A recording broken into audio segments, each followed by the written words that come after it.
जो electricity topic है वो आपके 7 नंबर पक्के करता है। बच्चों की बहुत ज्यादा डिमांड आ रही है कि सर ये जो फिजिक्स है अपनी 10th क्लास या सारी सर बहुत ही शॉर्ट में करवा दी जाए। इसमें हम इलेक्ट्रिसिटी टॉपिक पढ़ेंगे और ये जो टॉपिक है अपन both Hindi and English medium दोनों में कवर करेंगे। दोनों ही मीडियम के स्टूडेंट्स के लिए ये बेनिफिशियल रखने वाला है। ठीक है, देखो स्टार्ट करते हैं। इस टॉपिक में सबसे पहले आता है अपने पास इलेक्ट्रिक करंट।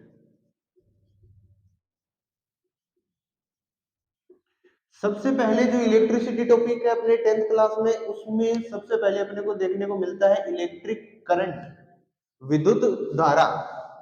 हिंदी मीडियम के स्टूडेंट्स के लिए विद्युत धारा हिंदी में देखें तो ये इलेक्ट्रिक करंट होता क्या है, इसकी डेफिनेशन अगर आप मेरी ये आगे आने वाली 1.5 मिनट प्रॉपर पूरे ध्यान से देखते हैं इलेक्ट्रिक करंट के लिए जो मैं बोलने वाला हूं, तो आपका आज इलेक्ट्रिक करंट का डाउट क्लियर हो जाएगा। वो है कि rate of flow of charges, rate of flow of charges is called electric current. देखो छोटी सी डेफिनेशन है, rate of flow of charges. इसमें दो तो ऑफ ही आ गए और 3 वर्ड अपने को याद करते हैं, रेट, फ्लो और चार्जेस। अपने इलेक्ट्रिक करंट की डेफिनेशन क्लियर हो रही है सीधी सी। अगर हिंदी मीडियम के स्टूडेंट्स के लिए देखें तो जो आवेश होते हैं, चार्ज को अपन हिंदी में क्या बोलेंगे, आवेश। आवेश के प्रवाह होने की दर को, आवेश के प्रवाह होने की दर को अपन क्या कहते हैं, विद्युत धारा कहता है। ठीक है, अब बात आती है कि इलेक्ट्रिक करंट को अपन डिनोट किससे करते हैं। इलेक्ट्रिक करंट को अपन डिनोट किससे करते हैं, तो इलेक्ट्रिक करंट को अपन आई से, कैपिटल आई से डिनोट करते हैं। विद्युत धारा को अपन कैपिटल आई से डिनोट करते हैं। इसके बाद में अगर इसकी बात आए तो बात आती है यूनिट की, तो इसकी जो ऐसा यूनिट है वो है एम्पियर। देखिए मैं थोड़ा आपको थोड़ा जल्दी लेके चलूंगा इस क्लास में, स्पीड से हम ये जो चैप्टर है वो कवर करने वाले हैं, क्योंकि अपन जो रिवीजन इस टॉपिक को अपन कर रहे हैं तो थोड़ा स्पीड से अपन लेकर चलेंगे। तो ये जो यूनिट, उसकी जो इलेक्ट्रिक करंट की जो यूनिट है, ऐसा यूनिट वो क्या है, एम्पियर। एम्पियर इसकी यूनिट है, इकाई है। ठीक है, अगर अपन इसकी दूसरी यूनिट देखें तो वो अपन पहले फॉर्मूला बनाते हैं, उसके बाद में जो यूनिट दूसरी बनेगी वो कवर करते हैं। तो इससे अपन एक फॉर्मूला बनाते हैं कि अपने पास इलेक्ट्रिक करंट है उसको अपन डिनोट करते हैं आई से। इलेक्ट्रिक करंट को इससे डिनोट करते हैं, आई से। अब इसमें एक चीज देखो, rate of flow of charges, इसका मतलब है कुछ टाइम पीरियड, जो लिमिटेड टाइम पीरियड है उसमें जितने चार्जेस फ्लो हो रहे हैं उन्हीं को, उसी जितने चार्जेस फ्लो हो रहे हैं उसी को अपन क्या बोलते हैं, इलेक्ट्रिक करंट बोलते हैं।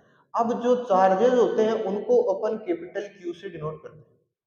किससे डिनोट करते हैं, अब जो चार्जेस होते हैं उनको अपन क्यू से डिनोट करते हैं। और जो रेट ऑफ फ्लो का मतलब किसी टाइम इंटरवल के साथ में वो चार्जेस फ्लो हो रहे हैं, किसी कंडक्टर या किसी चालक बोल सकते हो आप हिंदी मीडियम स्टूडेंट्स, तो उसको अपन Q अपॉन टी में लिखेंगे। फॉर्मूला बना, देखो मैं आपको बताता हूँ। आज देखना, रेट ऑफ का मतलब है अपॉन में time, flow of charges, charges को किससे डिनोट कर रहे हैं, Q से। अपॉन में क्या आ गया, T, इधर क्या है, I। आई अपने यहां देखा कि इलेक्ट्रिक करंट को किससे डिनोट करते हैं, आई से। तो फॉर्मूला अपना I equal to Q upon T. इस फॉर्मूले से अपन क्या निकालेंगे, अभी एक यूनिट और निकालेंगे इसकी। अब चार्जेस जो होते हैं उसकी यूनिट होती है कूलाम, चार्जेस की यूनिट होती है कूलाम, टाइम की यूनिट होती है सेकंड। तो अपने पास एक यूनिट और आई, कूलाम अपॉन सेकंड। ठीक है, कूलाम अपॉन सेकंड, अपने पास एक यूनिट और आ गई। अब इसमें शॉर्ट में एक क्वेश्चन पूछ सकता है अगला एग्जाम में।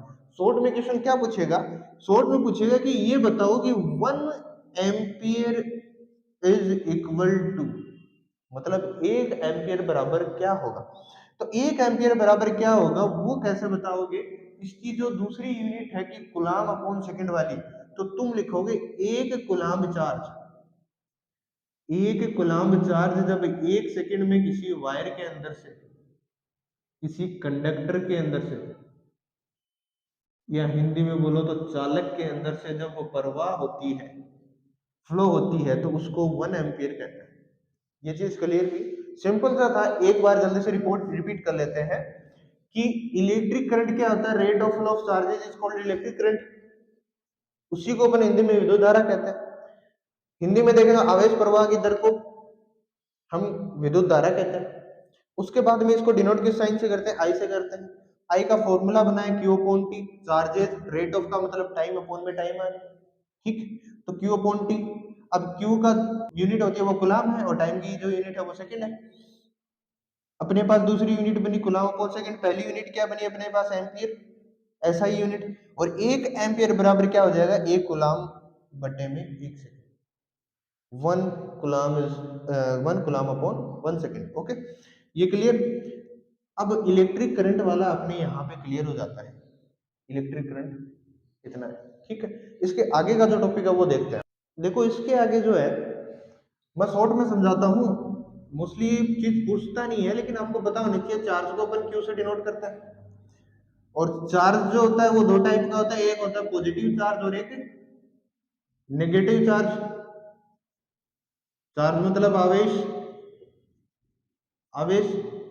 और आवेश कैसा हो सकता है, एक प्लस का एक माइनस का, ठीक है। पॉजिटिव वाले को अपन कहते हैं प्रोटॉन और नेगेटिव वाले को अपन कहते हैं इलेक्ट्रॉन। ये नेगेटिव होता है, ये पॉजिटिव होता है, ये चीज समझनी है, ठीक है। अब अगर अपने को ये बोल दे कि भाई ये बताओ कि एक कूलम्ब में कितने इलेक्ट्रॉन होता है, एक कूलम्ब में कितने इलेक्ट्रॉन होते हैं, तो तुम्हें ये चीज पता होनी चाहिए। एक कूलम्ब में 6 × 10⁻18 इलेक्ट्रॉन होते हैं। 6 × 10⁻18 इलेक्ट्रॉन होते हैं एक कूलम्ब में। एक कूलम्ब चार्ज में इतने इलेक्ट्रॉन होते हैं, ठीक। एक कूलम्ब में इतने इलेक्ट्रॉन होते हैं, ये है समझ। इसमें देखो इसके आगे एक चीज आती है अपनी इलेक्ट्रिक सर्किट, और वो इलेक्ट्रिक सर्किट जो है,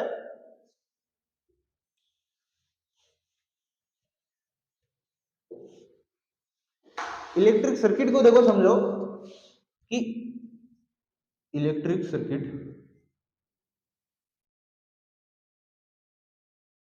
इलेक्ट्रिक सर्किट विद्युत परिपथ, हिंदी में अगर बोलेंगे तो विद्युत परिपथ, ठीक है।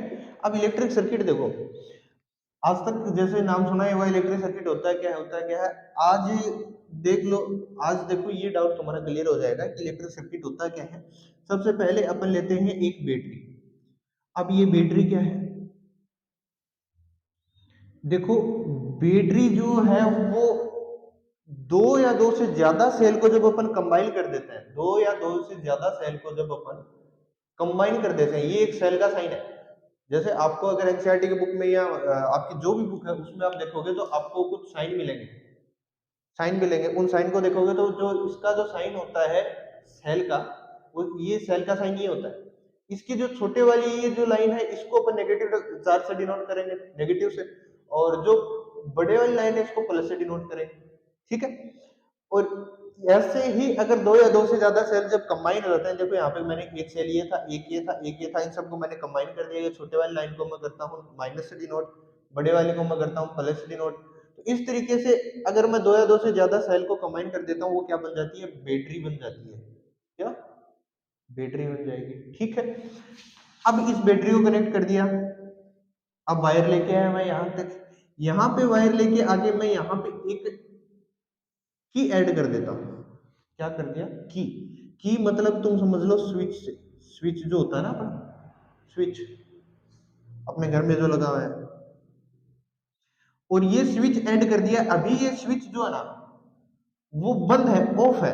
क्यों, क्योंकि इसके अंदर मैंने कोई साइन डिनोट नहीं कर रखा। जब मैं इसके अंदर इस पॉइंट से साइन डिनोट करूंगा कि एक पॉइंट लगा दूंगा, अब इस पॉइंट लगाने का मतलब है यहाँ ये स्विच है वो ऑन हो गया, और ये ऑन हो गया तो इसके अंदर से इलेक्ट्रिसिटी फ्लो होनी स्टार्ट हो जाएगी। तो मैंने अभी कोई स्विच ऑन नहीं कर रखा है, ऑफ है, कोई बिंदु नहीं लगा रखी है, कोई पॉइंट नहीं लगा रखा। इसके बाद में मैं इसको पूरा करता हूँ इस वायर को आगे लेके गया, मैं यहाँ पे एक इलेक्ट्रिक बल्ब लगा देता हूँ, इलेक्ट्रिक बल्ब का साइन ये है, तुम देखोगे डायग्राम में तो पक्का मिलेगा, ठीक है। उसके आगे अपन चलें तो यहाँ पे मैं एक एमीटर लगा देता हूँ। ये एमीटर क्या लफड़ा है, ये कहाँ से आ गया, तो ये एमीटर समझो ये क्या चीज है, एमीटर है। एमीटर जो है वो अभी अभी अपन इलेक्ट्रिक करंट जो आई पढ़ के आए हैं, विद्युत धारा, इलेक्ट्रिक करंट जो आई है वो पढ़ के आए हैं ना अपन। तो इलेक्ट्रिक करंट आई को मापने की जो डिवाइस होती है ना, इलेक्ट्रिक करंट को जो नापने की डिवाइस होती है उसको अपन एमीटर कहते हैं। आई को जो नापने की जो डिवाइस होती है उसको एमीटर कहते हैं। ऐसे याद रख लो कि इलेक्ट्रिक करंट की जो यूनिट होती है वो क्या होती है, एम्पियर। तो एम्पियर यूनिट होती है, तो एम्पियर से एमीटर याद रह जाएगा कि एमीटर वो डिवाइस है जो इलेक्ट्रिक करंट को नापने के काम में आती है, ठीक है। अब यहाँ पे मैंने एक एमीटर जोड़ दिया और इस वायर को लाके मैंने ये सर्किट पूरा कंप्लीट कर दिया, यहाँ पे ऐड कर दिया इसके साथ। अब देखो मैंने इसमें चार चीजें लगाई, पांचवा मैंने वायर यूज किया, कंडक्टर यूज किया, चालक, तार, ठीक है।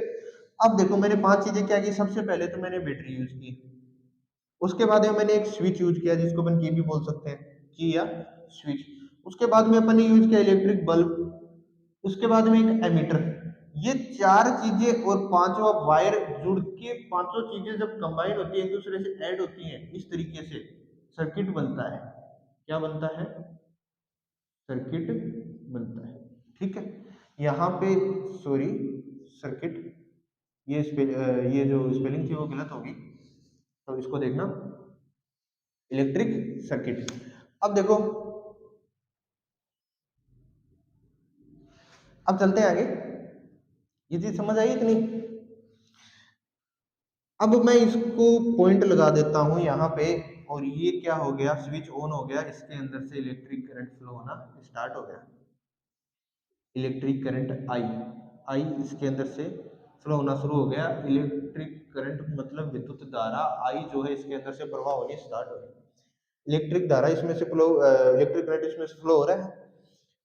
अब तुम्हें ये देखना है डायरेक्शन, आगे देखने वाली जो चीज आती है वो है डायरेक्शन, किस डायरेक्शन में फ्लो करेगी। तो ये जो इलेक्ट्रिक करंट है वो फ्लो करेगा पॉजिटिव वाला, जो बड़े वाला टर्मिनल है वो उससे लेके ये माइनस की तरफ आता है, माइनस वाले टर्मिनल की तरफ। पॉजिटिव वाले से ये चलता है और फिर कहाँ आके रुकता है, माइनस वाले से फिर इस सेल में जाता है। इस सेल से ईएमएफ होती है, इलेक्ट्रोमोटिव फोर्स की जो प्रोसेस होती है वो होती है। आगे जो क्लासेस हैं, आगे वाला जो टॉपिक उसमें मैं बता दूंगा। तो ईएमएफ होती है उस सेल के अंदर, और फिर ये आगे पूरा सर्किट बनता है, इलेक्ट्रिक करंट फ्लो होता है। अब ये जो मेन चीज जो है तुम्हारी देखने वाली, सीखने वाली, वो ये है कि इलेक्ट्रॉन और इलेक्ट्रिक करंट में एक डिफरेंस होता है।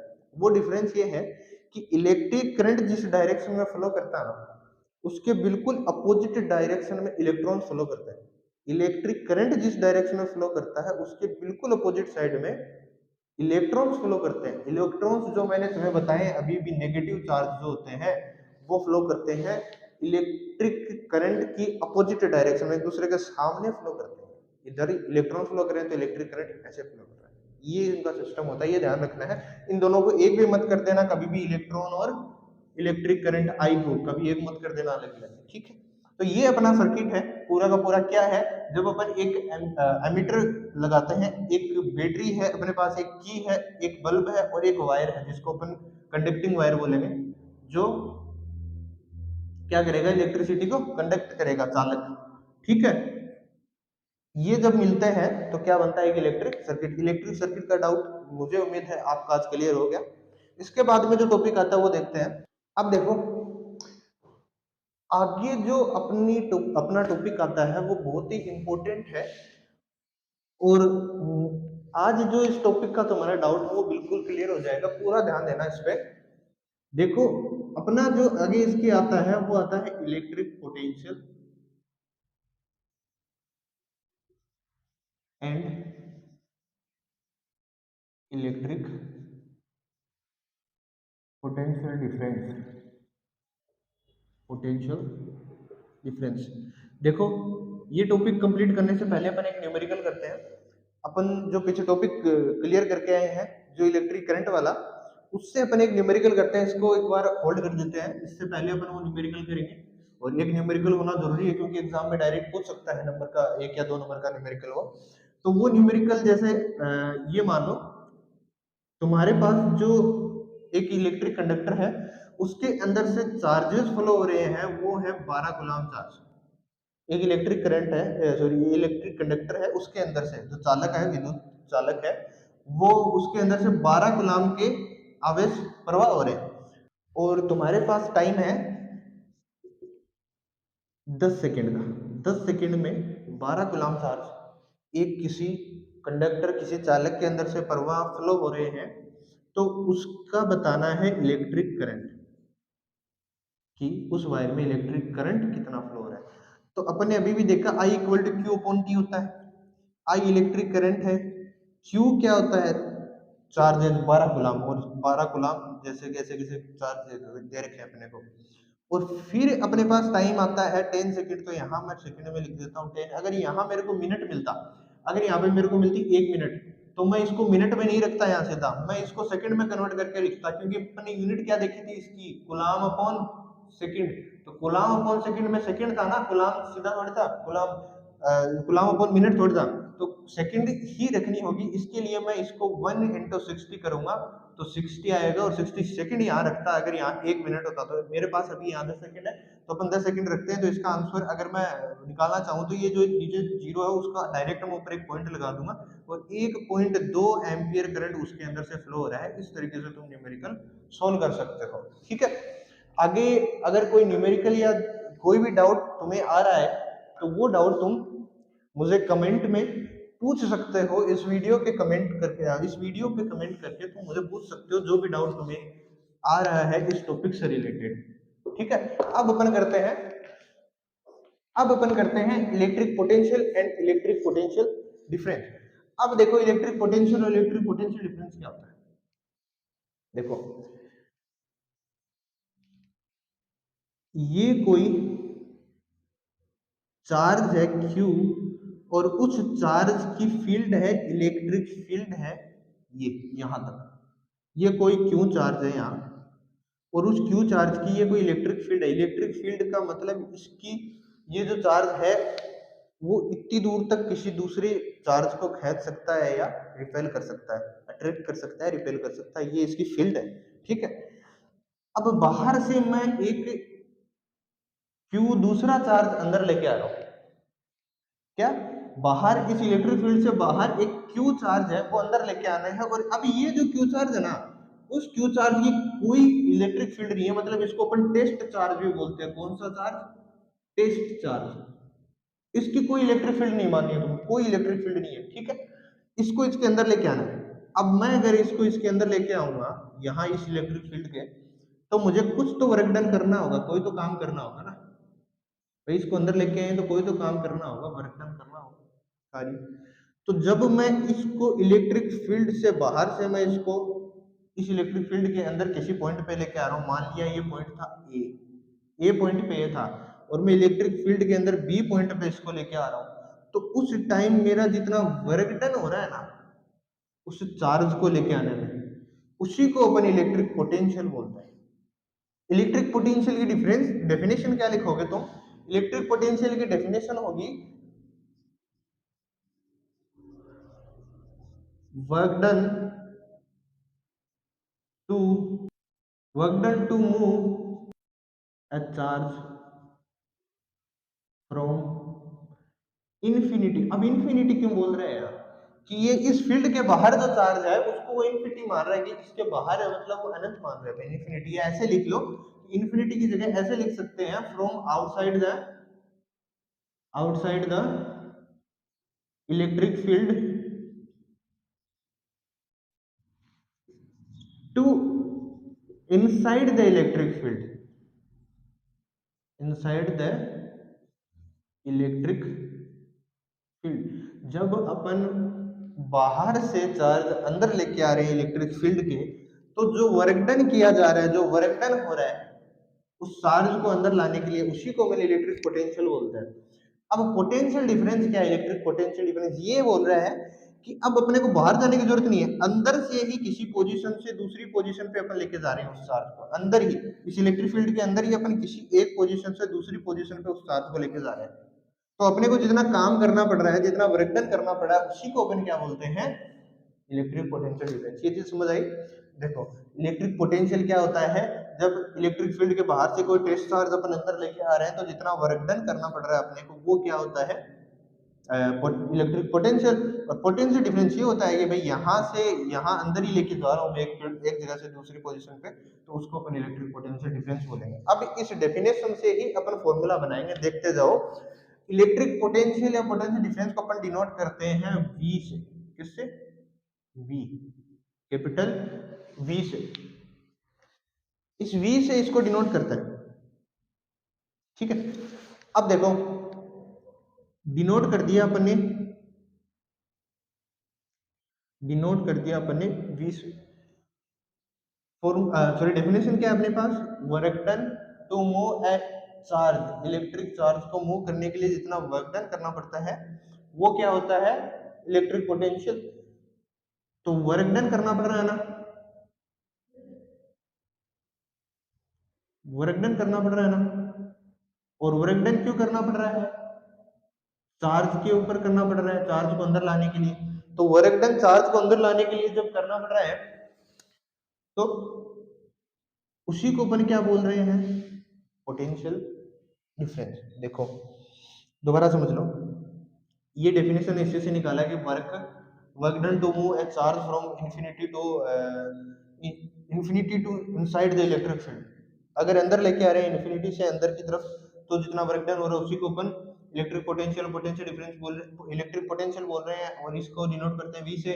और वर्क डन करना पड़ रहा है Q चार्ज पे, तो चार्ज नीचे लिख दिया, ऊपर वर्क डन लिख दिया, तो अपने पास फॉर्मूला बना V equal to W upon Q। तो ये फॉर्मूला जो है बहुत इंपॉर्टेंट रहने वाला, आगे इसको ध्यान में रखना, V equal to W upon Q, ध्यान में रखना इसको, बहुत इंपॉर्टेंट रहने वाला ये formula, V equal to W upon Q।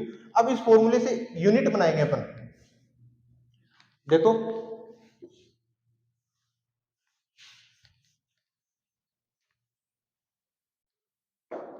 अभी अपन ने फॉर्मूला बनाया V equal to W upon Q, work done upon charge. अब इस V जो है इलेक्ट्रिक पोटेंशियल है, इसकी जो यूनिट होती है ना, सबसे पहले तो वो देखो, इस V की जो यूनिट होती है वो होती है वोल्ट, यूनिट वोल्ट। अब दूसरी यूनिट इस फॉर्मूले से बनाएंगे। वर्क डन की जो यूनिट होती है वो आज तक आपको पता है तो अच्छी बात है, जूल होती है, नहीं पता है तो आज से लिख लेना, ध्यान दे लेना इस पे कि वर्क डन की यूनिट होती है जूल, इकाई होती है जूल, और जो चार्ज होता है उसकी यूनिट अभी भी मैं पीछे बता के आया हूँ, कूलाम होती है, ठीक है। तो दूसरी यूनिट क्या निकली इसकी, जूल अपॉन कूलाम। अब अगर इसमें तुम्हें एक क्वेश्चन डायरेक्ट पूछ सकता है, वो क्वेश्चन हो सकता है 1 volt is equal to how much, 1 volt बराबर क्या होगा। 1 वोल्ट बराबर बताओगे तुम कि 1 जूल वर्क डन हो रहा है 1 कूलाम चार्ज पे, तो 1 वोल्ट के बराबर होगा। सिंपली समझ लो कि 1 वोल्ट बराबर क्या होगा कि 1 जूल वर्क डन होगा 1 कूलाम चार्ज पर, तो उसको 1 वोल्ट बोलेंगे, ठीक है। ये चीज उम्मीद करता हूं तुम्हें समझ में आ गया कि इसके आगे का जो टॉपिक है वो कवर करते हैं अपन, वो बहुत ही इंपॉर्टेंट रहने वाला है। देखो इसके आगे जो आता है वो है ओम्स लॉ,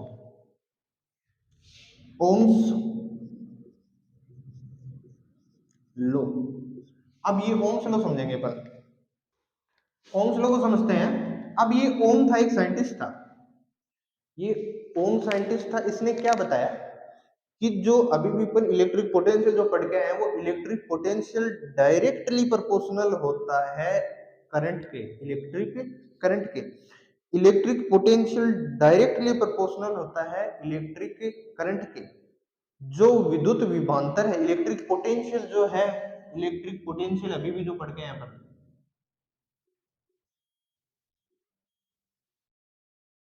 उसको अपन बोलते हैं विद्युत विभव, विभवांतर नहीं, विभव। और पोटेंशियल डिफरेंस जो है ना, पोटेंशियल डिफरेंस, उसको अपन बोलते हैं विद्युत विभवांतर, इसको अपन विद्युत विभवांतर बोलते हैं। तो ये बोल रहा है कि इलेक्ट्रिक पोटेंशियल जो होता है V, वो डायरेक्टली प्रोपोर्शनल होता है, डायरेक्टली प्रोपोर्शनल का साइन ये है, ये इनवर्सली और डायरेक्टली दोनों का है, ये डायरेक्ट प्रोपोर्शनल का साइन है, और डायरेक्टली इनवर्सली में जो अंतर है वो मैं बताऊंगा क्या होता है। तो ये अगर डायरेक्टली बोला है मतलब ये इसके बिल्कुल सामने लिखा जाएगा, बिल्कुल सीधा। अगर इनवर्सली होता है तो अपॉन में लिखा जाता है। अब ये बोल रहा है कि जो पोटेंशियल डिफरेंस या इलेक्ट्रिक पोटेंशियल होता है वो किसके डायरेक्टली प्रोपोर्शनल होता है, इलेक्ट्रिक करंट के। इसने ये चीज बोली क्या, potential difference directly proportional to electric current. इसको आप लिखोगे potential difference is directly proportional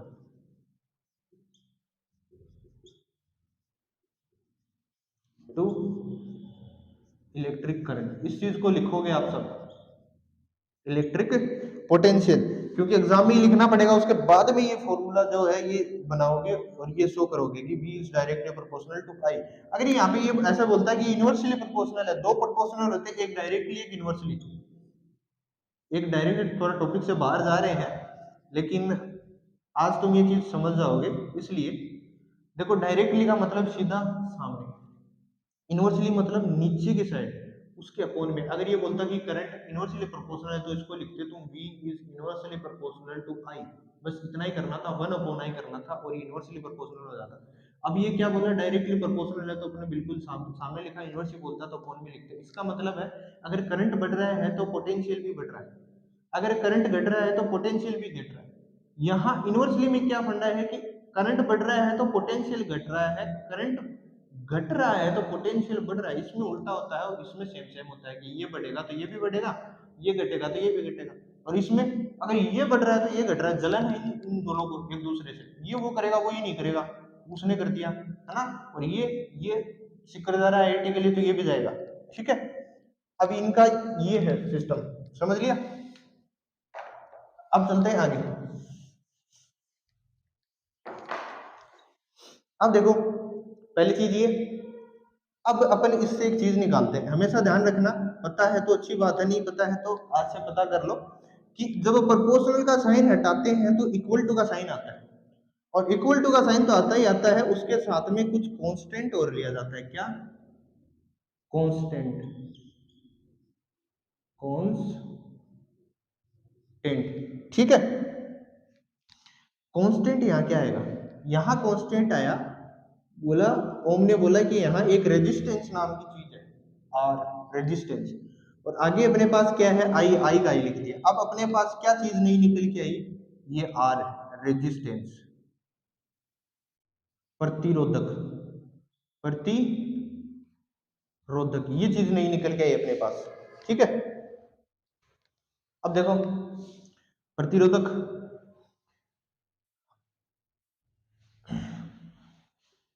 are क्या है, कांस्टेंट, कांस्टेंट जो चेंज नहीं होता, परमानेंट रहता है, वही रहता है, उसमें कुछ चेंज नहीं होता। आर रेजिस्टेंस कांस्टेंट है, प्रतिरोधक है, ये चीज अपने पास नहीं निकल के आई। ये किसने बताई, ओम ने। वी तो अपन पहले ही पता कर लिया था, वी के बारे में, इलेक्ट्रिक करंट के बारे में पहले पता कर लिया था, लेकिन ये कुछ नया निकल के आया, तो मतलब इसने आर के बारे में बताया ना, फॉर्मूला तो आर के बारे में बताना चाह रहा है, आर के बारे में कुछ नया लेके आया। तो अपन आर को सिर्फ यहाँ रखेंगे और इसके साथ में जो आई है वो मल्टीप्लाई में है, और वो मल्टीप्लाई वाला साइन के साथ में जो आई है वो इधर आएगा डिवाइड में, तो v अपॉन आई हो जाएगा, r equal to V upon I, r equal to V upon I. ये नया जो फॉर्मूला है तुम्हें देखने को मिलेगा, r इक्वल टू वी आई। या तुम इसको ऐसे डायरेक्ट रख लो, ये तो तुम्हें बन ही जाएगा। अगर ये चीज आती है तुम्हें कि एक तरफ से दूसरी तरफ ले जाना, तो ये बन ही जाएगा। तुम ये रख लो, v equal to I R, V equal to I R, V equal to I R, 10 बार 15 बार बोलो लगातार आप सभी भी, ठीक है। v equal to I R, V equal to I R, ये बोलोगे तो तुम्हें ये याद ही हो जाएगा ऐसे, ठीक है। 10-15 बार बोलना है, फिक्स 10 बार बोलोगे, बोलोगे ही बोलोगे, ठीक है, वरना ये याद नहीं होगा। अब देखो ये समझ में आ गया, आर इक्वल टू वी आई, ये किसका लो है, ओम्स लो, ओम ने बताया। यहाँ ये यहाँ तक ये चीज समझ आ गई होगी उम्मीद करता हूँ। अब इसके आगे देखो, इसके आगे का जो टॉपिक है वो, ये जो रेजिस्टेंस होता है वो किस किस पे डिपेंड होता है ये पढ़ेंगे अपन। ये रेजिस्टेंस किस किस चीज पे डिपेंड होता है वो पढ़ेंगे, ठीक है। अब देखो रेजिस्टेंस किस किस पे डिपेंड होता है, ऑन विच फैक्टर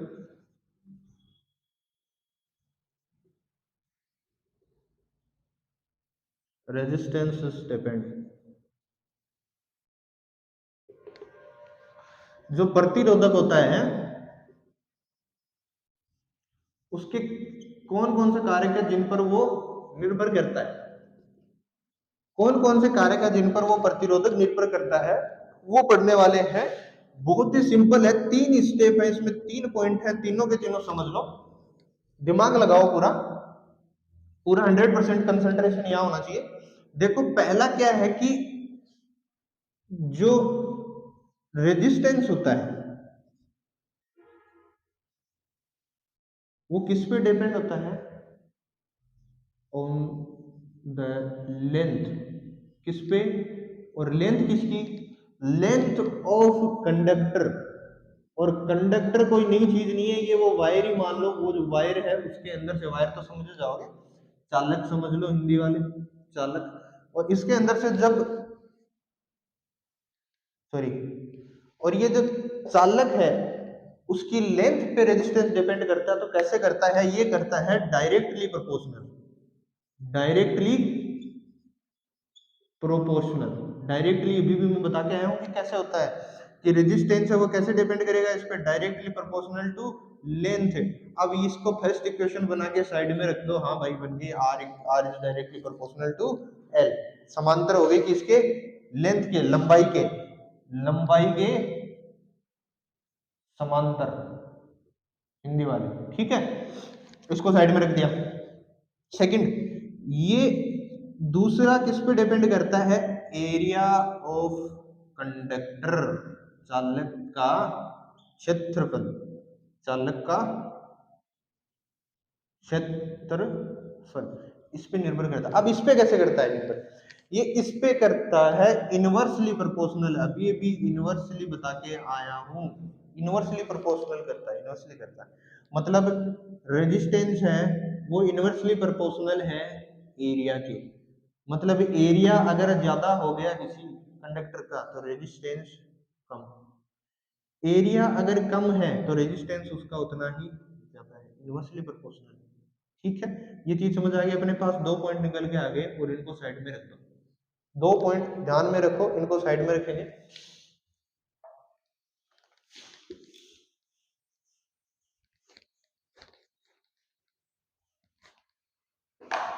तीसरी जो चीज है वो देखो, तीसरा पॉइंट क्या है, nature of conductor, nature of conductor. अब देखो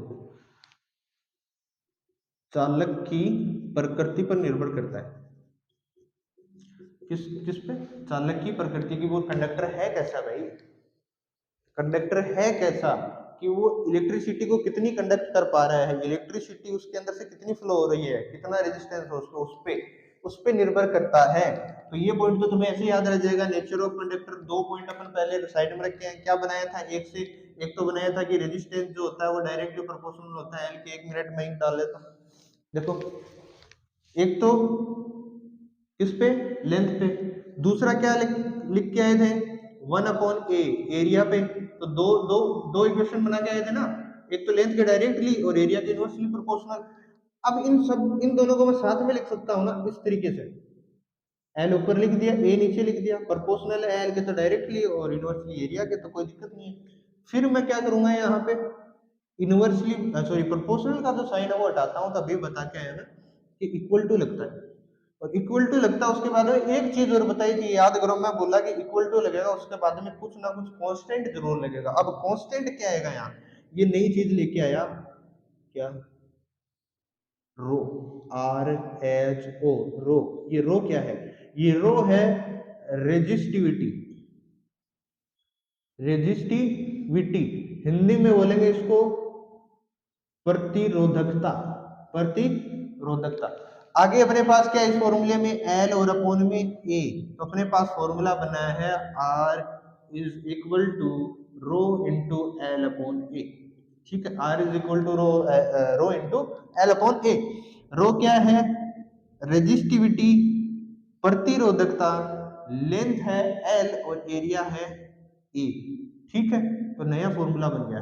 अब इसमें अपने पास रेजिस्टेंस तो पहले आ गया, ओम ने दे दिया था, और लेंथ भी आ गई थी, लेंथ जानते हैं, एरिया भी जानते हैं, ये नई चीज आई है, ये नहीं जानते, ये क्या आ गया, तो अपने को फॉर्मूला तो इसी का ही मिला होगा, ये नई चीज आई है। तो ये नीचे चाहिए तो इसका फॉर्मूला देखो निकालते हैं। इस रो को यहाँ रखना है, इसके साथ में जो भी आइटम हो उसको इक्वल टू उधर लेके जाना है, और उधर ले जाने का सिस्टम तुम्हें आना चाहिए, तुम 10th क्लास में हो। ये जो एरिया अपॉन में है तो ये मल्टीप्लाई में जाएगा, ये लेंथ अगर मल्टीप्लाई में है तो डिवाइड में आएगी, तो रो इक्वल टू तुम क्या लिखोगे, R into A upon L. Rho का फॉर्मूला क्या बना, R into A upon L. अब देखो इसकी यूनिट देखते हैं। पहले तो अपन पीछे एक चीज छोड़ के आ गए।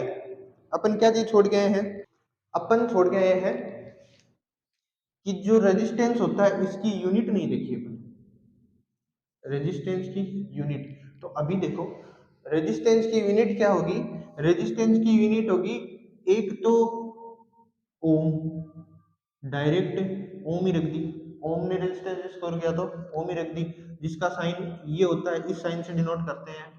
समझ लो अगर ओम को मैंने भी नहीं देखा, आपने भी नहीं देखा, ऐसे समझ लेते हैं कि ओम एक केप पहनता है, इस शेप में जो केप आती है ना, ऐसे ऐसे करके जो केप आती है वो पहनता था, तो उस केप का ही साइन दे दिया उसने, कैप ओम की, ओम की कैप जो है वो इसका साइन है रेजिस्टेंस का। तो एक तो ये हो गया ओम उसकी यूनिट।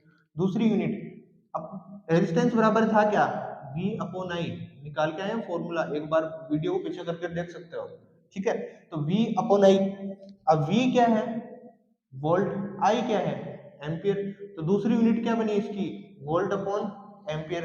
तो 1 ओम बराबर अगर तुम्हें पूछ ले क्या होगा, तो सिंपली वो जो पीछे से करते आ रहे हैं वैसे बताओगे कि 1 वोल्ट अपॉन 1 एम्पियर होगा, ठीक है, 1 ओम बराबर। तो ये चीज क्लियर होगी। तो ये मैं पीछे वाले टॉपिक को कवर करके बता रहा हूँ, अभी अपन इसको पूरा करते हैं।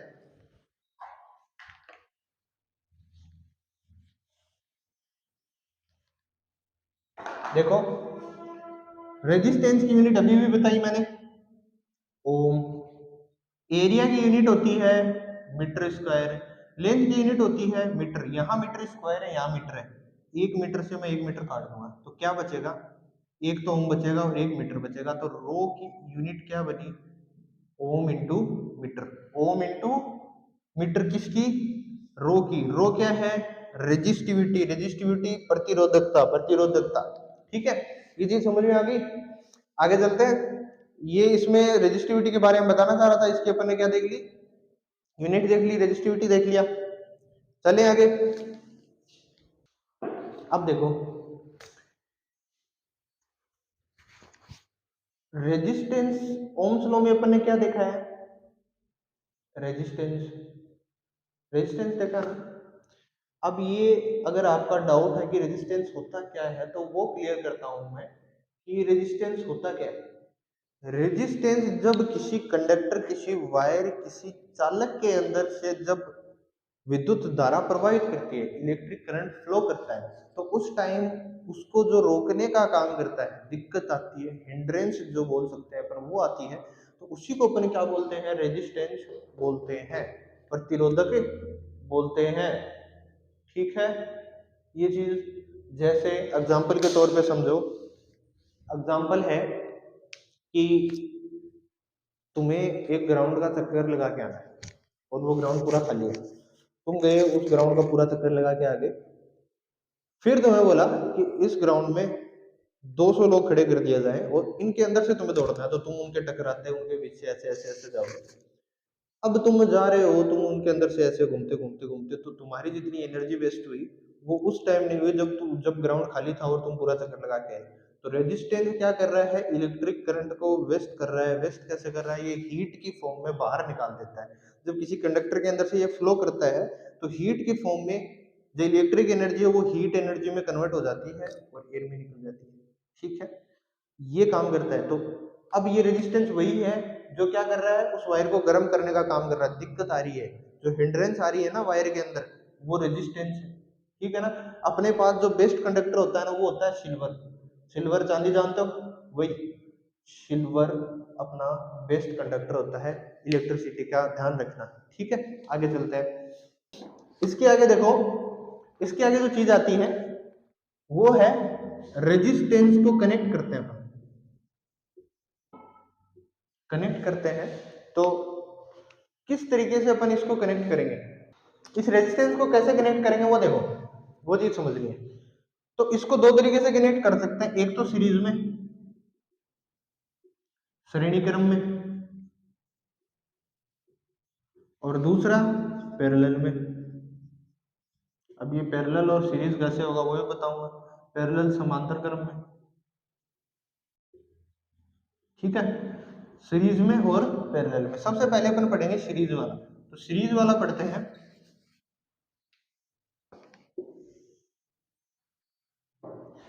देखो सीरीज वाला है, इसको देखते हैं।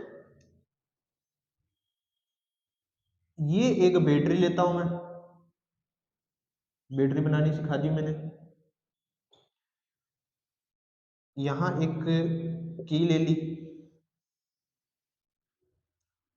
यहां मैं लेता हूं एक रेजिस्टेंस, दूसरा रेजिस्टेंस, तीसरा रेजिस्टेंस, और यहां मैं लेता हूं एक एमीटर, और यहां मैं लेता हूं, यहां से लाके इसको कनेक्ट कर देता हूं। यहां से मैं एक वायर निकालता हूं ज्वाइन करके, और यहां मैं लगा देता हूं एक वोल्ट मीटर, और वापस ले जाके इसको यहाँ कनेक्ट कर देता हूँ। इसकी को ऑन की जैसे ही इसके अंदर से करंट फ्लो होना स्टार्ट हो गया। ये रेजिस्टेंस मानता हूँ R1 है, ये रेजिस्टेंस R2 है, ये रेजिस्टेंस R3 है, ये प्रतिरोधक R1 है, ये प्रतिरोधक R2 है, ये प्रतिरोधक R3 है, और ये क्या है, वोल्ट मीटर। अब ये वोल्ट मीटर क्या होता है ये भी समझो। एमीटर तो मैं बता चुका हूँ। वोल्ट मीटर जो वोल्टेज, वोल्टेज कहाँ है, क्या है वोल्टेज, ये पोटेंशियल डिफरेंस की जो यूनिट है वो नहीं बताई थी ना, सॉरी साइन जो है वो पोटेंशियल डिफरेंस इलेक्ट्रिक पोटेंशियल का साइन क्या है, V, और उस V को अपन नापते हैं तो किस में नापते हैं, वोल्ट मीटर में नापते हैं।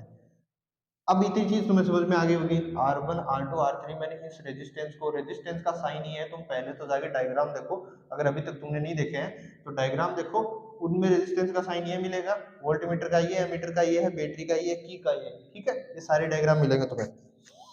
अब देखो, अब जैसे की ऑन की, इसके अंदर से करंट फ्लो होना स्टार्ट हो गया, हो गया। अब ये बोलता है कि जैसे इसके अंदर से करंट फ्लो करता है, तो ये जो वोल्ट मीटर है ना, मतलब वोल्टेज क्या, पोटेंशियल डिफरेंस V, उसमें तो चेंज आता है। मोस्ट इंपोर्टेंट है, देखो V में तो चेंज आता है, लेकिन I करंट में कहीं भी कुछ चेंज नहीं आता। जब इस इन रेजिस्टेंस के अंदर से जब निकलता है वो, तो करंट में कुछ चेंज नहीं आता। यहाँ भी करंट आई रहता है, यहाँ भी आई, यहाँ भी आई, लेकिन यहाँ से जब निकलता है तो माना कि वहां पे वोल्टेज कुछ और है, तो उसको मैं मान लेता हूँ V1।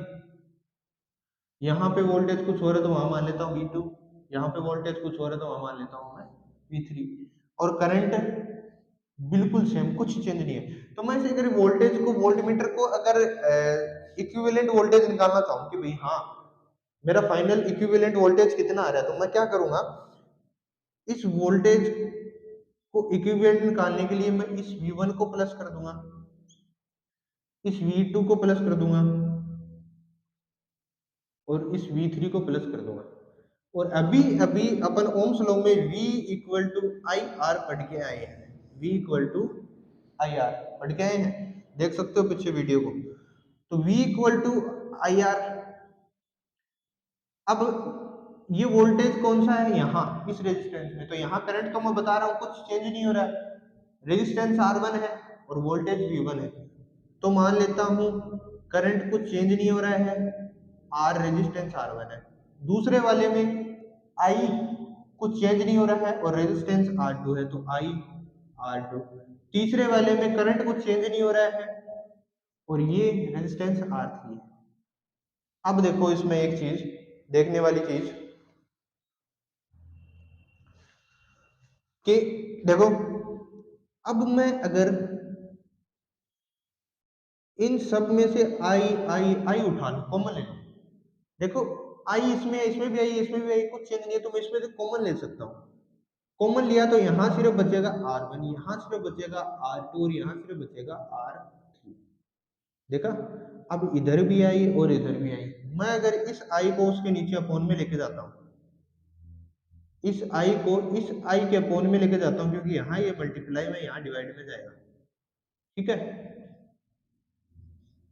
तो इस आई से आई कट जाएगा, तो बचा क्या, R is equal to R1 plus R2 plus R3। क्या बचा, R is equal to R1 plus R2 plus R3, ये चीज अपने पास निकल के आई। तो सीरीज में जब अपन रेजिस्टेंस को प्लस करते हैं, इक्विवेलेंट रेजिस्टेंस निकालते हैं, इक्विवेलेंट रेजिस्टेंस जब निकालते हैं श्रेणी क्रम के अंदर, तो उस टाइम उसका फॉर्मूला बनता है R1 R2 R3 so on और Rn तक कितने भी रेजिस्टेंस तुम इसमें ऐड कर लो वो सारे का सारे सीधे प्लस हो जाएंगे आगे। तो इसका फॉर्मूला लिखो, R equivalent is equal to R1 plus R2 plus R3 और Rn तक कितने भी रेजिस्टेंस आ जाए वो इस तरीके से प्लस प्लस करोगे, ये फॉर्मूला तुम लिख लो। ठीक है, लिखो। अगर पीछे वाला रह गया है तो वीडियो को एक बार पॉज करके देख लो सारे, क्योंकि मैं ज्यादा टाइम नहीं लेना चाहता। अपन अगला जो टॉपिक है वो स्टार्ट करते हैं इससे जस्ट आगे। ये चीज समझ गए सीरीज में कैसे कनेक्ट होता है। अब अपन पैरेलल में कनेक्ट करते हैं, समांतर क्रम में कनेक्ट करके देखते हैं।